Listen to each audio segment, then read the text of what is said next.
Hello, my internet fans. We're back. This is episode 34 of Stat Boy Rants, and as always, these rants are Stat Boy approved. Hashtag Stat Boy approved. I'm taking my time out from watching Cash Cab on KDOC TV. Shout out to Dave Marquez. Who's probably gonna, if you do see this, he's gonna probably try and plug NWA Hollywood, and doggone it, I'll let you do it there, Dave. I hope you recovered though there, Dave, from the 24-hour situation at Disneyland. It was crazy. Anyway, that's a whole other rant. I promise.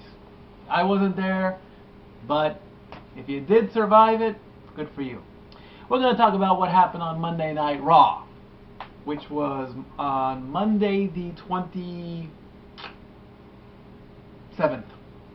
Yeah, Monday the 27th? Yeah, Monday. If I get the date wrong, I don't give a damn. Alright, so, nice one. Oh, and by the way, just take a listen. Keep listening. You hear that? It's quiet at Casa D18. Very quiet. That's a good thing. I don't have Jeff Meacham over my shoulder. Don't forget, give him birthday wishes. Happy birthday, Jeff. March 1st is his birthday, so power up his wall with those birthday wishes. I don't have Jade, who is my supposed love interest, over here, and she's not. Make that perfectly clear. And we certainly don't have Dylan, although I've heard he has his own show now, which is cute, but he's not running around and making noise either. It's going to be a quiet couple of days at Casa D18, and I couldn't be happier. I'm not saying it to be mean, I'm not saying it to be an ass, but the one thing Stat Boy craves the most when he has his 2 days off from work is quiet! Gotta have a quiet. If I could make a t-shirt that say embrace the quiet. Okay, we've come out to another champion versus champion match, a rematch from the SmackDown before, with CM Punk and Daniel Bryan. Apparently, with all the stuff that happened with Daniel grabbing the rope to gain a victory, and I don't remember how Punk won clean, didn't he, or something? I don't remember how Punk won that match, and then it got restarted. But either way, both of their shoulders were pinned to the mat, and no clear winner was decided.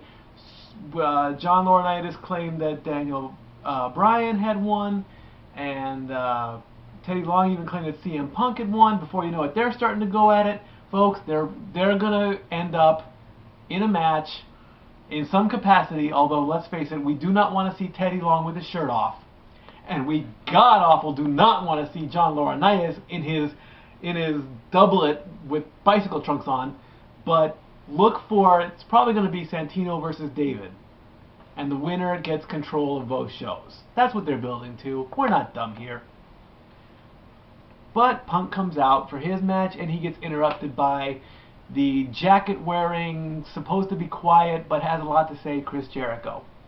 And Jericho pretty much calls out Punk, saying, "You are a wannabe just like me. I'm the best in the world at what I do. You claim to be the best wrestler in the world." I'm going not verbatim, but you get the idea.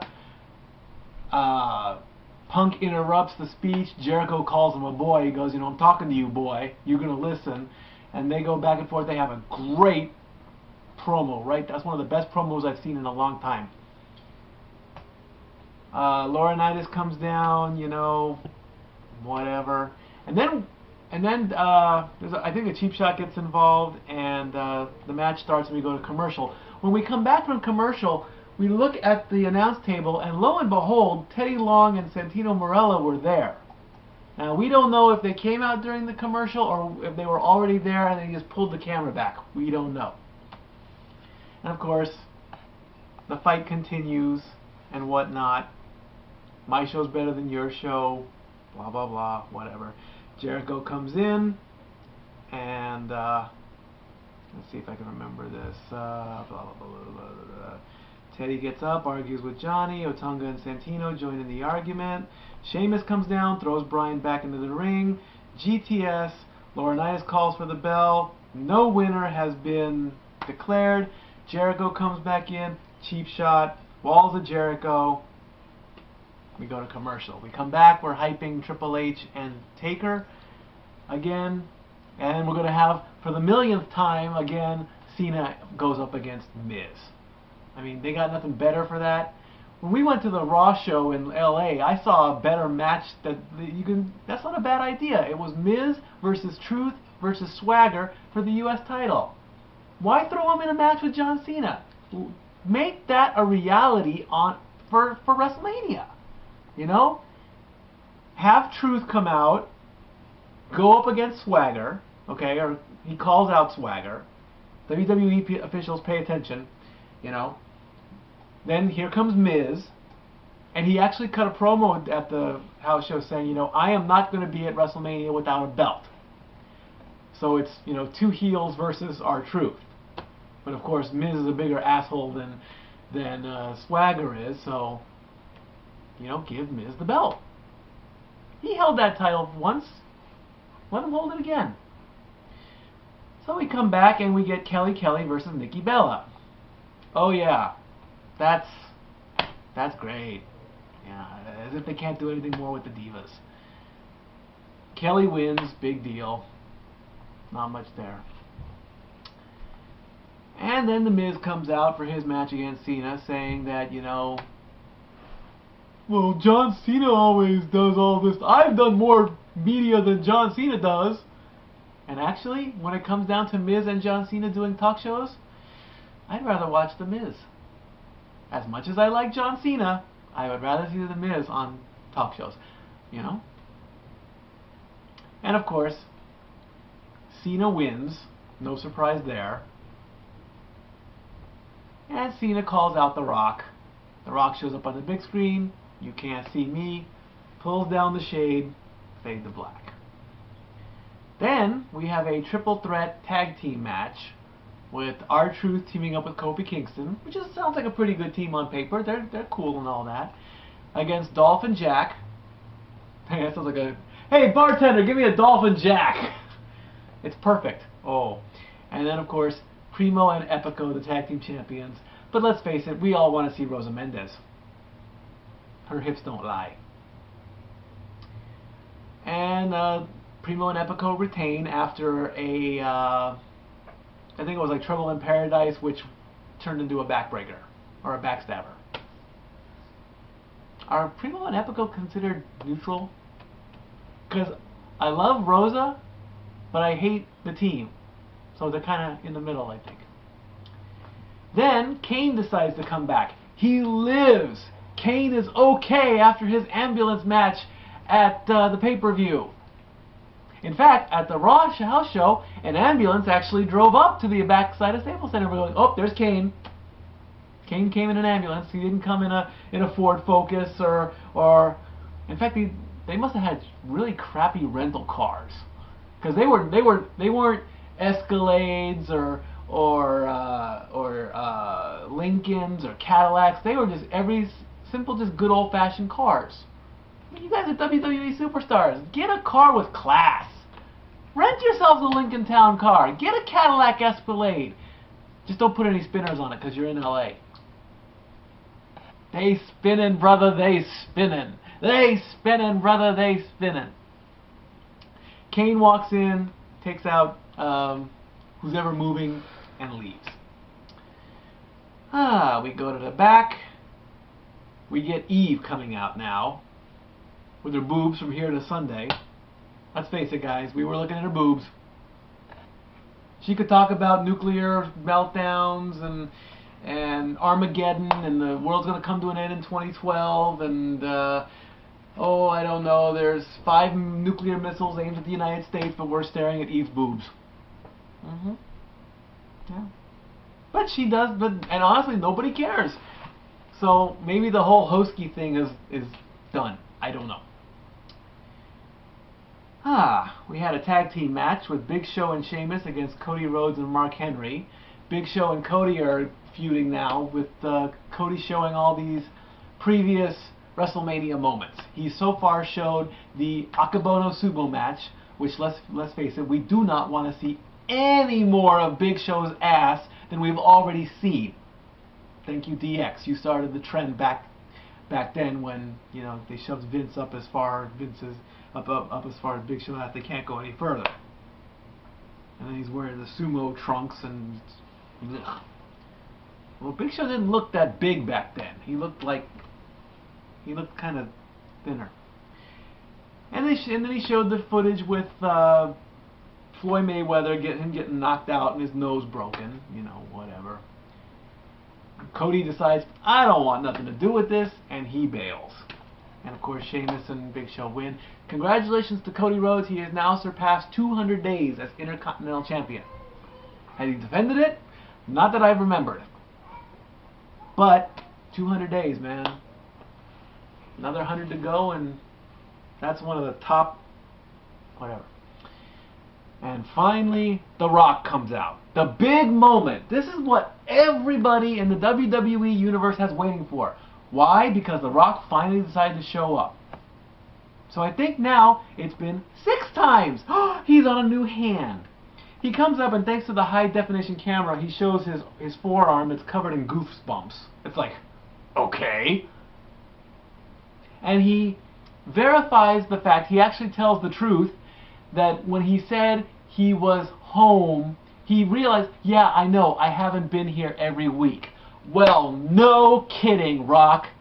Next thing you're going to tell us, the sky is blue, the ocean is deep, and the Pope is Catholic. Oh, and President Obama's black. Yeah. Thank you, Mr. Dwayne Johnson, for telling us that you haven't been showing up because you're making movies. Really? Let's see, what else does he say? And of course the crowd, who's literally in Rock's hand, you know, they start chanting everything, and apparently it starts trending on Twitter. They start with the boots to asses. They start with the Rocky chants. They start with the ladies' Cena parts, or Cena ladies parts. They do the Fruity Pebbles chant, which actually makes Dwayne, see, I called him Dwayne, makes him crack a smile. The one thing I didn't like, he actually tried to tell the crowd to, you know, be quiet. No. You could be the best face, the most popular one. You let the crowd talk. There's something called the First Amendment. We're going to scream, we're going to boo, we're going to cry. We're just not going to throw any beer because at arenas it costs $8.25 a glass. So we're not going to throw any beer. We even throw toilet paper, Chris Jericho. It actually happened. Somebody threw a roll of toilet paper at Chris Jericho at the house show. And he actually picked it up. He goes, who threw this?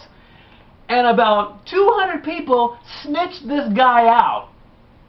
He was probably maybe 50 yards from the ring. And I even saw Redcoat Security try and find this guy. We have the footage. But unfortunately, it's copyrighted by WWE. So then, Rock admits that at first he thought Cena was a phony, but he figured it out that he's not. Apparently, Rock and Cena have swapped phone numbers, but he doesn't want to talk to him because he's a Kung Pao bitch. Yeah. Trending worldwide, Kung Pao bitch. I mean, did The Rock actually eat some Chinese food? I've never had Kung Pao chicken. I almost went and got some and wanted to eat it on the show, but it's not dinner time yet. So, of course, that starts trending and whatnot. The crowd goes in between Kung Pao bitch and Rocky and all that, so The Rock is playing, you know, okay, which chant do you want to do? And finally, Cena comes... there's one more. He says Cena has no balls. That's trending worldwide. Cena finally comes out. And it kind of, at that point, Rock didn't really know what to do, because when I saw the second part of the promo after he left, it's like, what else can I say? What else can I say? What else can I say? And then Cena leaves, and then The Rock finishes it off. If you throw, it's like, really, Rock? You come back and that's all you got? You have to base a promo on what you had for lunch at catering? Really? So, we've got about, we have 1 month until Mania. We don't know how many more times Rock will be there. We know Cena will be there. If there's going to be a contract signing, that'll probably happen. Next week, HBK is supposed to come back again. Yay. They're going to run the angle. Apparently on WWE.com there was something saying that Shawn was better than Triple H. So I guess there's going to be a confrontation between those two. And in reality, stat-wise, maybe Shawn is. You know? Shawn's held some good titles, you know. Trips did too. Trips is a 12-time... Oh, so wait a minute. Trips is a 12-time champion, though. Shawn hasn't held the belt that long. So see, now I gotta retract my statement. Shawn's been in the business a little bit longer, so he's got experience on his side. And maybe they're gonna go with the special referee angle as well. They want to bring Shawn in some capacity. Like Shawn said a couple weeks back, you can't have WrestleMania without me. So we're gonna see what happens next week. You know, I don't think Triple H and HBK will come to blows. You know, as much as Shawn loves retirement, I don't think he's gonna do one more match with his best friend. If they do, then it'll make Triple H look more like an ass, and he'll be the heel at Mania. Instead of having two big names going and beating the living hell out of each other in Hell in a Cell, it'll be, who answers the phone during a promo? Who is it anyway? I want to know. They'll have good versus evil, with Taker being good and Triple H being evil, and good will vanquish. The streak will be 20-0. Taker will go in the Hall of Fame, and he can retire peacefully and grow his hair out and ride his motorcycle. Alright? I have not seen SmackDown yet. SmackDown will be coming up when this goes up. So, if anything crazy happens about that, I will let you guys know. I touched on the house show which we went to. We had a good time out there. That's pretty much it. So we're done with this episode. Give me those comments, guys. Thanks for watching. Happy birthday, Mr. Jeff Meacham. Stat Boy out.